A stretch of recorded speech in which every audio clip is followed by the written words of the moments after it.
Hello दोस्तों, नमस्कार। मैं राहुल और आप देख रहे हैं मेरे यूट्यूब चैनल टेक राहुल 143।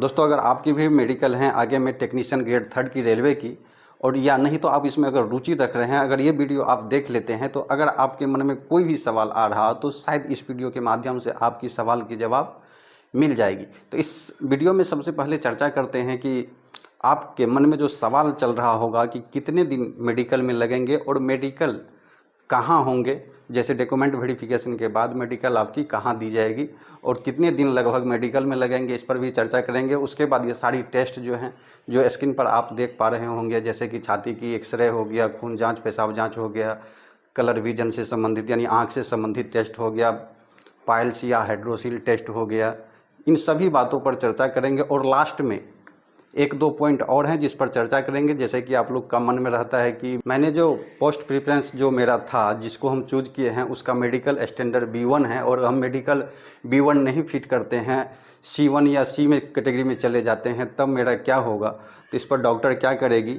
इस पर भी चर्चा करेंगे। और रिजल्ट कितने दिनों में आते हैं, इस पर भी चर्चा करेंगे। तो ये वीडियो लास्ट तक आप ज़रूर देखें, आपकी सभी डाउट क्लियर हो जाएगी।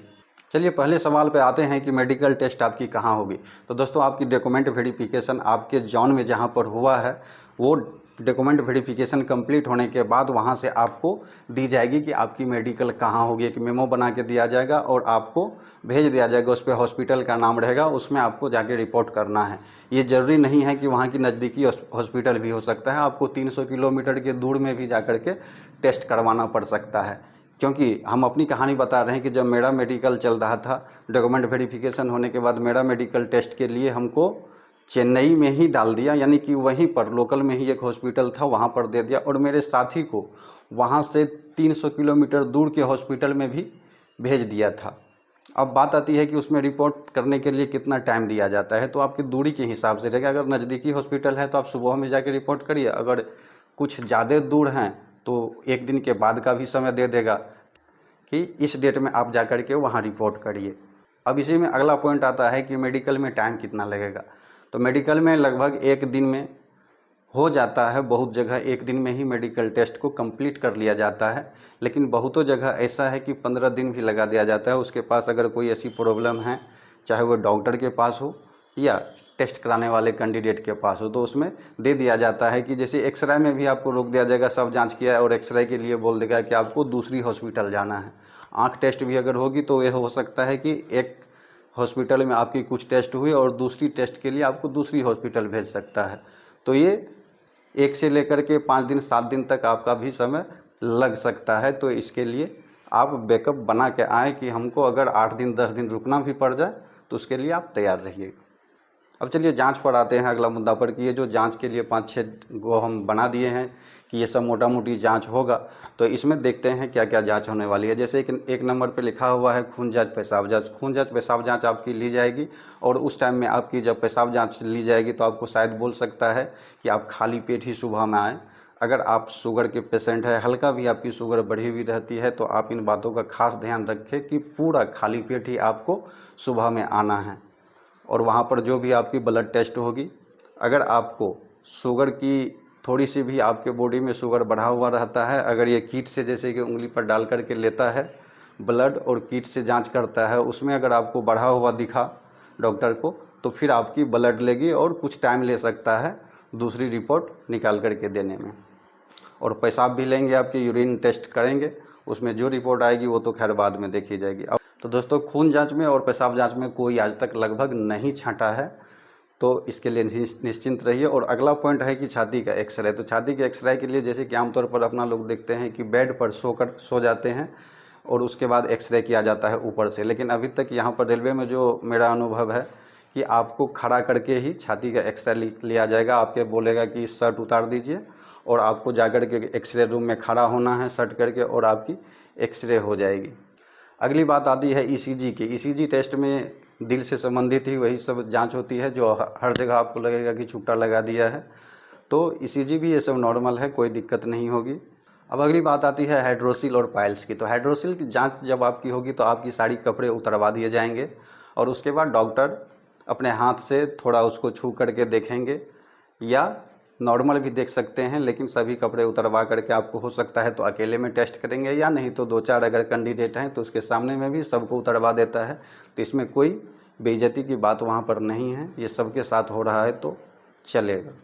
और उसी टाइम में कुछ आपकी बॉडी की एक्टिविटी भी वो देखेंगे, जैसे कि आपको उठक बैठक करवा देंगे, कुछ आपकी रीढ़ की हड्डी में वो उंगली डाल करके ऐसे देखेंगे टाइट करके कि कुछ तकलीफ़ तो नहीं है।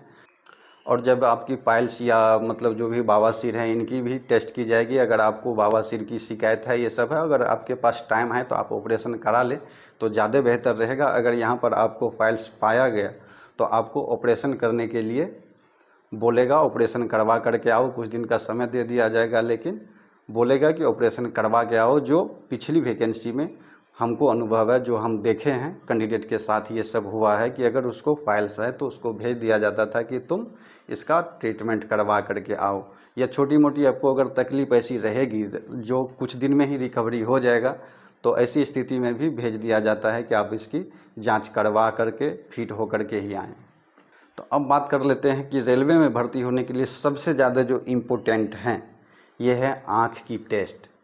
तो आँख की टेस्ट का सबको डर रहता है कि आँख की टेस्ट में क्या होगा। तो भैया बता दें कि आँख की टेस्ट जब आपके होने लगेगी तो उस टाइम आपकी डिस्टेंस विजन चेक किया जाएगा, जैसे कि एक दूरी पर निश्चित कर दिया जाता है कि ABCD जो लिखा हुआ है, लेटर या नंबर लिखा हुआ रहता है। फिर C कट पूछा जाता है कि किधर घुमा हुआ है, वो सब आपसे पूछा जाएगा। वहाँ पर उसका रहता है एक असिस्टेंट उसको घुमाने वाला, और यहाँ पर आपके पास डॉक्टर बैठा हुआ रहेगा और वो नोट करते रहेगा कि आप कहाँ गलती कर रहे हैं और कहाँ सही कर रहे हैं। उसके बाद आपको एक दूरी पर, निश्चित दूरी पर छोटी छोटी लाइट से, जैसे LED लाइट होता है बहुत छोटा एक लाइट जो होती है, तो उसकी कलर पहचानने के लिए बोला जाएगा। तो उसमें 3 ही कलर रहता है शायद, लाल, हरा और पीला कलर रहता है। इसी को उल्टा पुल्टा करके आपको दिखाएगा कि ये अब की बार कौन सा कलर निकला, अब की बार कौन सा निकला, और आप जो बोलेंगे वो सब यहाँ पर वो डॉक्टर नोट करते जाते हैं आपके मेडिकल सर्टिफिकेट बनाने के लिए। और उसी वक्त आपसे पूछा जाएगा कि क्या आप चश्मा लगाते हैं। तो आपको हम बता दें कि अगर आप चश्मा लगाते हैं तो चश्मा की नंबर, यानी कि आप चश्मा कितने नंबर के पहनते हैं, क्या उसकी पावर है, वो दुकान से लिखवा करके आए तो ज़्यादा बेहतर रहेगा। नहीं तो अगर आप चश्मा लगाते हैं तो मैक्सिमम चांस है आपको बोल दिया जाएगा कि आप किसी चश्मे की दुकान जाइए और वहाँ से आप अपनी चश्मा के नंबर लिखवा करके आइए कि आप किस टाइप की चश्मा पहनते हैं। तो अगर आप चश्मा पहले से पहन रहे हैं तो प्लीज़ चश्मा की जो डिटेल है वो बनवा करके आए तो ज़्यादा बेहतर रहेगा। अब अगली पॉइंट है कि आँख के जांच में कलर विजन की, जो सबसे जटिल है। कलर विजन की टेस्ट दोस्तों जो आपको की जाएगी, तो आप स्क्रीन पर देख रहे होंगे कि किस टाइप की किताब रहता है। या तो ये किताब रहेगा, या वो चाहे तो मोबाइल में भी आपसे पढ़वा सकता है, या आपको लैपटॉप या जो भी वहाँ पर मॉनिटर अगर रखा हुआ है तो उसमें इमेज निकालेगा और आपसे पूछेगा कि इसमें क्या लिखा हुआ है। अगर 12 है तो आप 12 बोल रहे हैं कि नहीं, 14 है तो 14 बोल रहे हैं कि नहीं, आपसे पूछा जाएगा। वो आप स्क्रीन पर जो देख रहे होंगे उसमें जो लिखा हुआ है डॉक्टर वो नोट करते हैं कि अगर उसमें 12 लिखा हुआ है तो वो पहले 12 लिख देंगे, और उसके बाद अगर आपने उसे 12 ही बोला तो उसके सामने वो 12 लिख देंगे। अगर आपने गलती बोला तो जो आपके मुँह से निकला वो वहाँ पर नोट कर देंगे डॉक्टर। और अगर आप सही सब कुछ जा रहे हैं या गलती भी कर रहे हैं तो एक पेज आपको फिर और देगा।